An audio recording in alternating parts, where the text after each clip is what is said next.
Right now time पे हमारी space की टेक्नोलॉजी कुछ ज्यादा ही तेजी से ग्रो हो रही है क्योंकि हमने इंसानों को चांद पे भेजा है और उसी के साथ साथ हमारे सौरमंडल के सबसे करीबी सितारे जिसका नाम प्रोक्सिमा है उसे भी खोजा है। परंतु एक आश्चर्यचकित बात है और वो ये है कि हमने आज तक हमसे सबसे करीबी प्लैनेट जिसका नाम मर्क्यूरी है उसके ऊपर कोई मिशन ही नहीं किया। लेकिन क्यों? ऐसी क्या वजह है जिसके ऊपर आज तक हमने कभी भी मर्क्यूरी पे जाना सही समझा ही नहीं? So let's come to the audio title why visiting Mercury is not allowed. मेरा नाम है Shubman, you are watching science bull. तो मर्क्यूरी की कहानी शुरू होती है 3 नवंबर 1973 से। फ्लोरिडा के लॉन्च पैड जिसका नाम था 36B, सुबेरे का वक्त हो रहा था 5:45 AM, तभी मरीना 10 नाम के एक प्रॉप को लॉन्च कर दिया जाता है जो फर्स्ट ऐसा प्रॉप होने वाला था जो मर्क्यूरी के लिए जाने वाला था।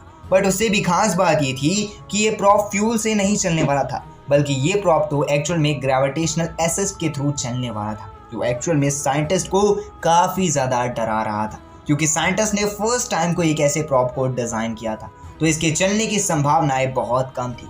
परंतु ये प्रॉप एक्चुअल में अपने मिशन को अंजाम देने में सफल हो गया। परंतु जैसे ही इसने अपने मिशन को अंजाम दिया जिसमें इसने 2700 फोटोज को क्लिक कर लिया था, तभी अचानक से मर्क्यूरी की ग्रेविटेशनल फोर्स इस प्रॉप को अपने अंदर खींचती है और इन्फ्लुएंस कर देती है। बट तभी अचानक से ये 5x speed of sound travel करता है, यानी कि साउंड की ध्वनि की स्पीड से 5 गुना ज़्यादा स्पीड से ट्रैवल करते हुए मर्क्यूरी के सरफेस पे टकरा जाता है और क्रैश हो जाता है। और ये one of the biggest failure माना जाता है। बट इस क्रैश में इतनी ज़्यादा एनर्जी रिलीज हुई थी कि अगर गलती से ये हमारी धरती से टकरा जाता तो हमारी धरती के कई सारी कंट्रीज ऑटोमेटिकली ख़त्म हो जाती थी।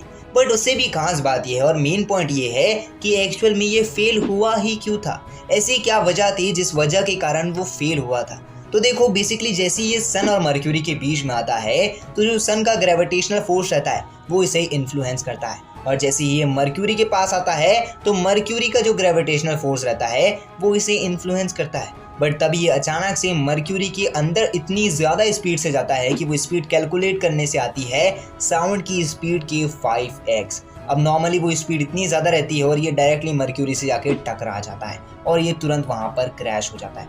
बट उससे भी खास बात ये थी कि ये एक्चुअल में हुआ क्यों? तो देखो, ये हुआ था मर्क्यूरी के पास होने के कारण। एक्चुअल में ये मर्क्यूरी को ऑर्बिट कर रहा था और जब ये मर्क्यूरी को ऑर्बिट कर रहा था, जो मर्क्यूरी का ग्रेविटेशनल फोर्स था वो इसे अपनी तरफ खींच लेता है और ये अचानक से डायरेक्टली ग्रेविटेशनल फोर्स के थ्रू मर्क्यूरी के सरफेस से जाकर के टकरा जाता है। बट अगर ये वहीं पर सन के ज़्यादा करीब होता तो ये सन के ग्रेविटेशनल फोर्स के कारण सन से जाकर के टकरा जाता।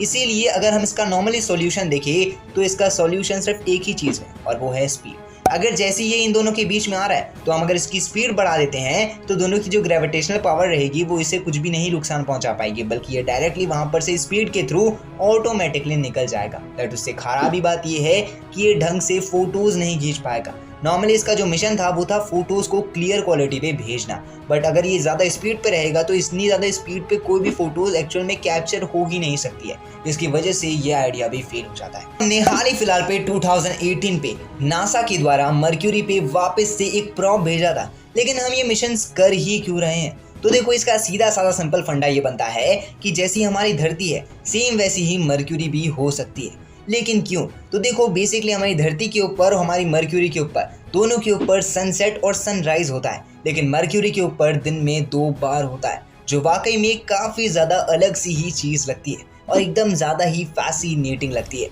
लेकिन मर्क्यूरी के कॉन्सेप्ट कुछ ज़्यादा ही अलग है, वहाँ पर चीज़ें कुछ ज़्यादा ही अलग तरीके से घटती है। जैसे मर्क्यूरी का एक दिन हमारे अर्थ के 176 डेज के बराबर होता है, वहाँ पर का एक साल हमारी धरती के 88 डेज के बराबर होता है। लेकिन कैसे?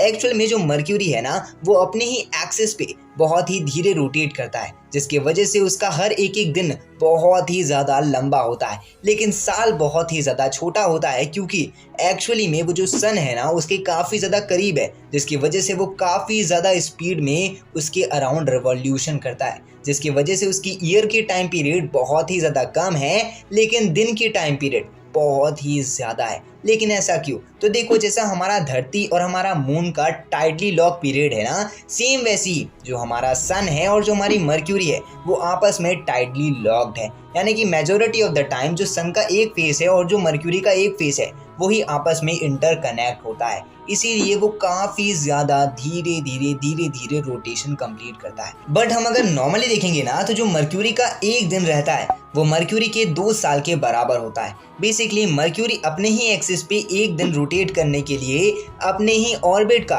2 बार चक्कर लगा के भी आ जाता है, तब भी वो प्रॉपरली एक दिन को कंप्लीट नहीं कर पाता है। मतलब अगर आप गलती से मर्क्यूरी पे रहने लग गए ना, तो आपका जन्म दिवस एक बार दिन में आएगा और एक बार रात में आएगा। मतलब सपोज कुछ ज़्यादा ही अलग है, क्योंकि वहाँ पर ना एक दिन पूरा का पूरा, मतलब जो एक साल रहता है वो दिन के फॉर्म पे होता है, और जो एक साल होता है वो रात के फॉर्म पे होता है। यानी कि नॉर्मली एक साल तक वहाँ दिन रहेगा और एक साल तक रात ही रहेगी।